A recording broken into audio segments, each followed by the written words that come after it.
Sahabat mimbar Suara Rakyat Official TV dimanapun berada, ada video yang menarik yang diupload oleh Refli Harun ya. Mungkin ini adalah upaya untuk memperkenalkan bagaimana sebenarnya Pak Anies Baswedan. Tapi saya justru berterima kasih atas uploadan ini, karena saya dapat mengerti sekarang, saya dapat memahami bagaimana Pak Anies Baswedan ya hubungannya dengan Habib Rizik Syihab. Dan luar biasa, di sana ya ada pertemuan dan penyampaian daripada Habib Rizik Syihab itu memperjelas akhirnya ya kemenangan Pak Anies Baswedan pada saat Pilgub DKI Jakarta. Itu jelas ya, saya dapat mengerti sekarang. Ternyata memang itu atas ya gerakan dari alumni 212. Dan itu kurang lebihnya disampaikan oleh Habib Rizik Syihab. Dan mereka siap untuk bergerak, bertempur, berjuang kembali. Ya, pada saat nanti Pak Anies Baswedan resmi menjadi calon presiden. Dan di sana ada harapan bahwa untuk dapat melawan oligarki. Sementara ini juga sudah seakan-akan seolah-olah membentuk kelompok oligarki sendiri juga, dengan motivasi dan niat tentu yang berbeda. Oligarki itu kan kelompok yang ingin berkuasa atas kekuasaan, yang ingin menguasai atas kekuasaan yang ada. Nah sekarang mari kita simak saudara videonya seperti apa nih.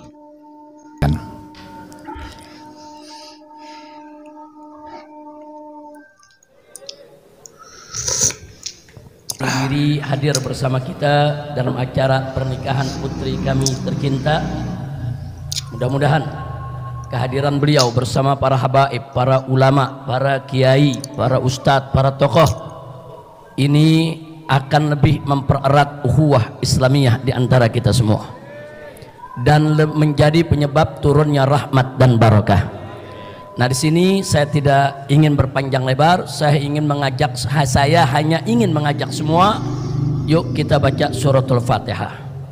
Kita mohon kepada Allah Subhanahu wa taala agar Bapak Gubernur DKI Jakarta, yaitu Bapak Dr. Anies Rashid Baswedan, sebagaimana yang beliau harapkan tadi, bisa menyelesaikan tugasnya yang hanya tinggal beberapa hari lagi di DKI Jakarta ini dengan husnul khatimah. Dan kita mohon kepada Allah Subhanahu wa taala bi barakatil Fatihah agar beliau diselamatkan oleh Allah dari makar orang-orang jahat, dari segala tipu muslihat dan tipu daya yang ingin menjebak dan menghancurkannya. Dan kita mohon kepada Allah bi quwwatil Fatihah wa mu'jizatil Fatihah agar Allah Subhanahu wa taala memberikan taufik dan hidayah kepada Bapak Gubernur kita untuk tetap dan selalu menjadi pemimpin yang istiqamah. Kita mohon kepada Allah Subhanahu wa taala agar kita semua ke depan di Republik Indonesia yang kita cintai ini diberikan oleh Allah Subhanahu wa taala pemimpin yang jujur dan amanah, pemimpin yang adil, pemimpin yang berani menegakkan hukum tanpa diskriminasi, pemimpin yang berani mengatakan yang benar itu benar, yang salah itu salah, pemimpin yang bersih dari korupsi, dari kolusi, dari nepotisme. Pemimpin kita mohon kepada Allah yaitu pemimpin yang takut kepada Allah dan taat kepada Rasulnya, pemimpin yang siap untuk mensejahterakan rakyatnya, pemimpin yang siap menjaga bangsa dan negaranya, pemimpin yang jauh dari dusta dan ingkar janji, pemimpin yang jauh dari segala bentuk kebohongan dan sikap diskriminatif, pemimpin yang jauh dari sikap penzoliman terhadap rakyatnya sendiri. Mudah-mudahan insya Allah kita mohon kepada Allah bi barakatil Fatihah agar Bapak Gubernur DKI Jakarta yang sebentar lagi akan mengakhiri masa jabatannya diberikan oleh Allah Subhanahu wa taala kekuatan, diberikan oleh Allah Subhanahu wa taala kemenangan di dalam melawan musuh-musuhnya, di dalam melawan segala makar orang-orang jahat, di dalam melawan segala tipu daya dan tipu muslihat, di dalam melawan segala jebakan politik dari orang jahat manapun. Dan kita mohon kepada Allah, semoga kelak kita mendapatkan pemimpin yang mampu untuk menegakkan hak asasi manusia di republik ini. Ala hadhihi niyyah wa likulli niyatin salihah wa ila hadratin nabiyil mustafa sallallahu alaihi wasallam bisirril fatihah. A'udzu billahi minasyaitonir rajim. Bismillahirrahmanirrahim. Alhamdulillahi rabbil alamin arrahmanir rahim maliki yaumiddin iyyaka na'budu wa iyyaka nasta'in ihdinas siratal mustaqim siratal ladzina an'amta 'alaihim ghairil maghdubi 'alaihim waladdallin. Amin amin ya rabbal alamin. Nah, sebagai penutup, saya mewakili seluruh kawan-kawan di dalam pergerakan 212 yang pada tahun 2017 saudara berjibaku habis-habisan berjuang di Jakarta ini, dan akhirnya dengan berkat kebersamaan kita dan persatuan kita serta keikhlasan Anda semua, Allah berikan kemenangan sehingga Bapak Dr. Anies Rashid Baswedan menang dan menjadi gubernur di DKI Jakarta. Nah, pada kesempatan ini saya hanya ingin menyampaikan apresiasi, yaitu ucapan terima kasih. Beliau menjadi gubernur tidak mengecewakan kita. Betul? Betul? Nah, sebab maaf Pak Anies, kita ini sebetulnya senut-senut juga milih Pak Anies. Takut-takutnya tahu-tahu Pak Anies jadi pemimpin lebih jelek dari yang kemarin. Nah, kalau lebih jelek yang dari kemarin kita malu semua. Betul? Betul? Nah, ternyata jujur, lebih jelek apa lebih bagus? Lebih jelek apa lebih bagus? Lebihnya dikit apa banyak? Lebihnya dikit apa banyak? Takbir! Sallu ala nabi. Nah, jadi saya ingin menyampaikan apresiasi, penghargaan dan terima kasih yang beliau menjadi gubernur Jakarta tidak mengecewakan kita yang kemarin berjibaku ikut berjuang. Betul? Betul? Saya tanya, kecewa tidak? Kecewa tidak? Kecewa tidak? Senang tidak dapat pemimpin bagus? Senang tidak dapat pemimpin adil? Senang tidak dapat pemimpin berani? Senang tidak dapat pemimpin yang berani melawan oligarki? Betul? Nah, ke depan saya mau tanya, siap punya pemimpin yang berani melawan oligarki? Siap punya pemimpin yang siap menabut hak asasi manusia di republik ini? Betul? Siap bersatu? Siap bersaudara? Siap berjuang kembali? Takbir! Belum kampanye, belum. Aduh, ini namanya apresiasi. Jadi terima kasih Pak Anies, jazakumullahu khairal jasa. Mudah-mudahan husnul khatimah. Saudara dan sahabat Mimbar Suara Rakyat Official TV dimanapun berada, sekarang sudah menjadi jelas.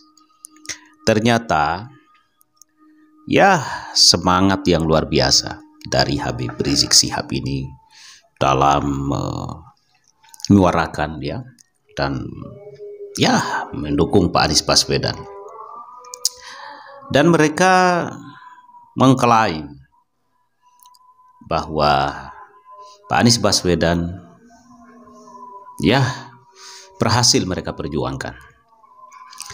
Ini saya teringat dengan wawancara salah satu stasiun TV di luar negeri, tepatnya di Australia, yang kemudian menanyakan terhadap Pak Anies Baswedan tentang isu ya politik identitas yang dimainkan pada saat pilkada gubernur, dan Pak Anies Baswedan memenangkan itu, pertarungan itu ya, atau dalam kontestasi kemarin di pilkada gubernur. Artinya saudara, apa yang dipahami, dimengerti oleh reporter ya, atau yang menjadi pemandu acara di stasiun TV di Australia kemarin, ternyata itu sesuatu yang benar. Dan ini menjadi bukti, salah satu bukti yang dapat kita jadikan acuan atas penyampaian dari Habib Rizik Syihab di video tadi. Ternyata terjawab apa yang menjadi pertanyaan pemahaman dari reporter ataupun pemandu acara wawancara pada saat Pak Anies Baswedan ditanya tentang polarisasi atau politik identitas di Pilgub DKI Jakarta adalah sesuatu yang bisa kita katakan hari ini sudah terjawab dan dijawab langsung oleh ya yang kita simak di video tadi. Nah sekarang bahwa tadi menyatakan supaya melawan oligarki. Nah oligarki ini kan kelompok tertentu yang dapat mempengaruhi suasana dan situasi di dalam kekuasaan, mungkin mempengaruhi pengambilan kebijakan dalam kekuasaan. Nah kelompok itu adalah sesuai dengan kemudian identitas dia apa. Jadi bukan berarti hari ini iya mungkin ada oligarki, tapi oligarki yang bagaimana dulu. Nah kalau kita disuruh memilih kalau saya ya antara oligarki yang hanya misalnya berurusan bagaimana untuk dapat mengelola misalnya sumber daya alam tertentu, tetapi itu misalkan tidak berurusan dengan ideologi, saya masih memilih itu. Seburuk-buruknya oligarki kelompok itu saya masih lebih memilih itu kalau seandainya disuruh memilih ini. Antara kelompok oligarki dengan motivasi dan semangat ideologi ya, yang terutama ideologi yang memungkinkan ya, saya nggak menuduh ini ya, tapi memungkinkan untuk mengganggu ideologi bangsa dan negara kita atau haluan berbangsa dan bernegara kita yang nasionalisme kita itu jelas, nasionalisme Indonesia, Bhinneka Tunggal Ika.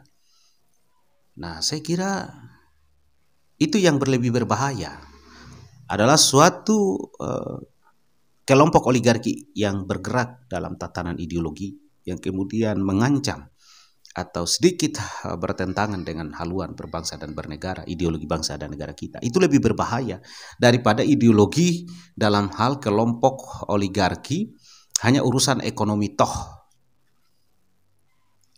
Karena ini masih bisa kita kendalikan, masih bisa kita kita hentikan dengan satu kebijakan saja.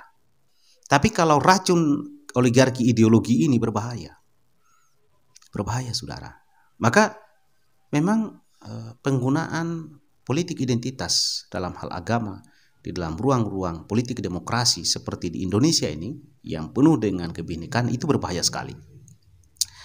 Tetapi itu pun kembali kepada saudara dan sahabat sekalian seperti apa dalam memahami dan memaknai atas situasi dan keadaan sekarang ini, terutama adanya video tadi.